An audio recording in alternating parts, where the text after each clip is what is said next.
Fantastic 2, because they've crossed out the 4. This is Ryan North and Cory Smith. I like a bit of Cory Smith art. You know what? Ryan North isn't one of my favourite creators. I will say that. I do need to read more of his stuff, so the jury is Unbeatable out. Squirrel Girl, so fun. Yeah. Okay, well, I'll start there. Yeah, So One World Under Doom is still running for all the Marvel books. I think that event, it I don't is. think Yeah, it's doing very well. I mean, and I'm not talking about sales numbers and a vocal fan base that actually posts on the internet, but I think in general it's not doing as well as some I of the bigger events. I like the first 2 issues, especially when the whole the whole Ben Grimm thing happened. It's tying into what's happening in this Yeah, book. exactly. But yeah, issue 3 was a step down in my opinion. Ooh. The Avengers and the Masters of Evil, that was just a Mm-mm. story that didn't need to be told. It But did not. hopefully it'll pick up again. Anyway, we're not talking about Yeah, that. We're talking let's about get into this Fantastic book. Four. So, like you mentioned, in the main event, you know, One World Under Doom. Yep. Doom very nonchalantly goes, "Hi Ben Grimm, I'm going to do what Reed can't. Boom, you're human again. No more Yep. rocks. Off you pop." Right, which Yep. I thought that story in itself could have been a mini series. That could have been a really interesting, Yeah, like yeah, I guess three so. issue mini tie-in of that story, because that's been a major part of the relationship of Reed and Ben throughout the existence of Fantastic Four, is his struggle to try and permanently return him to the man he was, right? Yeah. And I thought to just nonchalantly go like that wasn't enough. Now in the main series, yes, and you get one of those little boxes and goes, check out how this, happened in Mhm. the miniseries. That would have been great. But anyway, that's what this issue is about. And the art's really nice. Basically, we get this, you know what? This reminds me of, I'm not going to give it away because I've just watched Thunderbolts. I won't give it Oh, away. okay. Maybe I have. Haven't Yeah. seen that yet. Yeah. So basically, the premise is that those cosmic rays that bombarded the Fantastic Four and gave them all their powers, when one loses their powers, the other members of Fantastic Four, their powers also diminish. So they'll slowly Yes. return back to normal again. Hmm. Now, this is interesting, right? So Ben's there chit-chatting about about the whole situation, and they decide that he needs to try and get his powers back. So Reed, after some chit chat and some your normal Fantastic Four dialogue, and this, you know what? This is the part of the book which I thought they could have done without. Was this again slapstick fighting some No, Z-list villain? I thought that was fun, man. That's a nice little Ryan North touch there. He does that really well.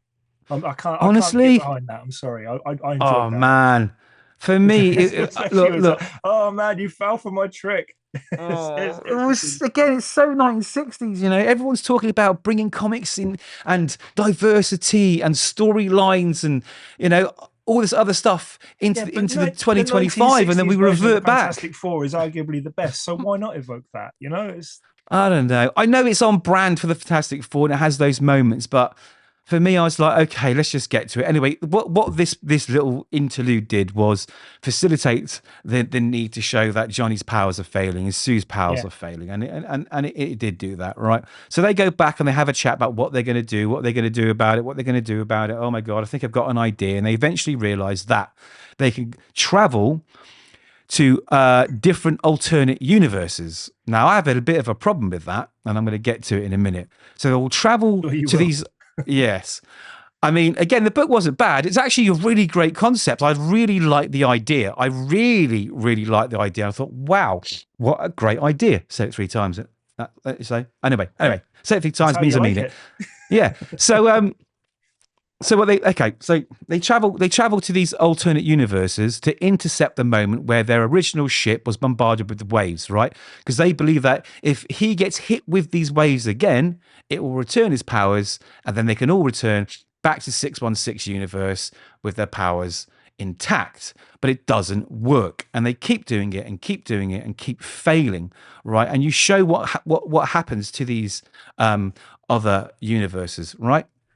And it's quite interesting. Anyway, I'm going to jump to near the end here. So basically, what happens is that they're practically giving up. Right, Sue has to use her like invisible shield force to shield them from the waves, so that he gets the waves, and her power is running out. She's literally got like one left in her, and very quietly, Reed and Sue sort of make the agreement without talking to go to the one universe they haven't been to, their own, their very, very own universe. Yeah, the So one they that do. Valeria warns about at the start. Yes, she narrates this whole story. So what happens? What happens indeed? Well, they see Yeah, their original selves there, and then they see Ben get his powers back and become the thing, right? So yeah, they think that their mission's been a success. But then what happens is in that current timeline, because he's absorbed all of the majority of those cosmic rays, the rest of the team didn't get enough of those rays no, to give them their powers, which means the Fantastic Four never was. So that's the basic gist of it. Now, we end the panel with him screaming, "Yeah, I've got my powers, great, great, great, great," as existence sort of starts to cease to exist. Now, I tell you yeah. one thing, I don't think Ben would, well, did he know? Did he know that if he took those cosmic rays, it would affect the other people and their cosmic rays? I don't Right? think he did.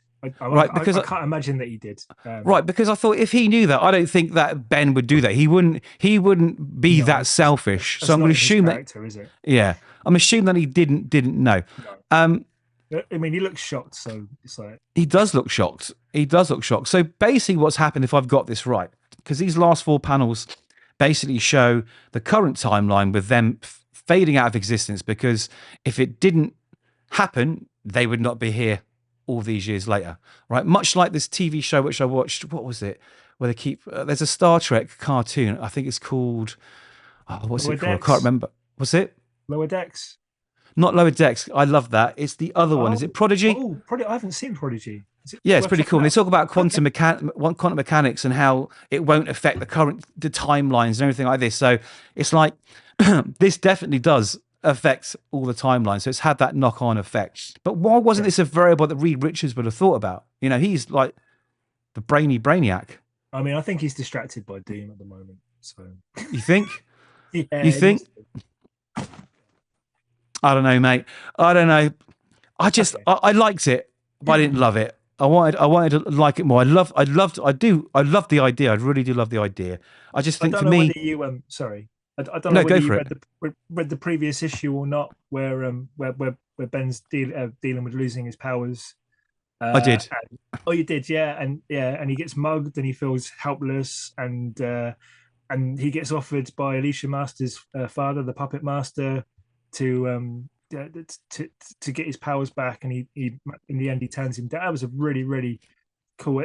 You can see he's at the end of his tether. This is the only chance that he's got to try and get his powers back, is to do this. Otherwise, he wouldn't do it. You know. Also, I liked in this issue that the conceit that one Fantastic Four member loses their powers, they all do, is dating back to when Marvel weren't really pushing the Fantastic Four or the X-Men because Fox owned the rights to them, and they quietly retired two of the Fantastic Four. All their powers went away, and then and the X-Men, they were replaced with the Inhumans for a long time. Seriously, they did. Look it up. They were. I do. I remember. They would try. I'm not saying it to you. I'm just saying to everybody who doesn't believe me that Marvel tried to replace the X-Men with the Inhumans, and the Fantastic Four, they tried to pretend they didn't exist. But that and this whole losing powers thing all harks back to that. So I thought that was interesting. Also, when they disappear at the end, I couldn't help but hear the Alan Silvestri Back to the Future music sting in my head. Yeah, definitely. I enjoyed this issue on the whole. No, I did. And the more I think about it, the more I actually want to revise my thoughts on it, because I love the idea. I mean, it's an old idea. It's not like it hasn't been done before, but it is interesting. And I'm wondering if this has something to do with the movies too, right? Because again, if you watch the second end of credit scene in Thunderbolts, I haven't seen it yet. yeah, well, I think this is also trying to tie into Thunderbolts. I got a feeling it might do, and that's not a bad thing, because my quick review of Thunderbolts was actually really good. I really enjoyed it. I know, I was shocked too. I even went to the cinema to see it. But no, do you know what? It wasn't a bad book, was it really? There's a few things in there. I think for me, as I've got older, I like the sort of hammy that hammy sort of 60s, 70s thing a lot less. I like it a bit more gritty. So maybe that's just me personally. It's a great story. It's a great idea. Yeah. And you know what? I'm going to pick this book up again, back on the regular, and see where this story goes, because it is interesting. I'll give you that. It's worth pick up. Yeah. Yeah. Right. Ryan North's no slouch. Yeah. Do you know what? I am. You know what? I'm going to recommend it. Actually, I think now's a good point to jump on. Actually, yeah.